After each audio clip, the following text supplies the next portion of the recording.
3RT/m அப்படின்னு ஒரு equation எழுதுவோம். இதில் வந்து இந்த 3RM எல்லாமே வந்து கான்ஸ்டன்ட்னு வச்சுக்கோங்க.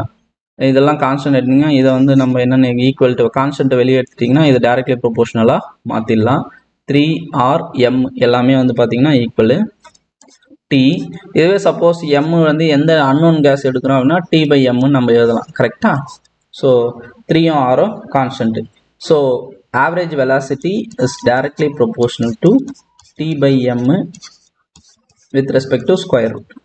ஸோ இப்போ இந்த ஈக்குவேஷனை வந்து பார்த்தீங்கன்னா ஃபார் 2 கேஸஸ்க்கு எழுதுறது வந்து நம்ம என்னென்னலாம் C1 is directly proportional to same டெம்பரேச்சரில் இருக்குன்னு வச்சுக்கோங்க 2 கேஸஸ் T/m1 ஸ்கொயர் ரூட் அப்படின்னு எழுதலாம்.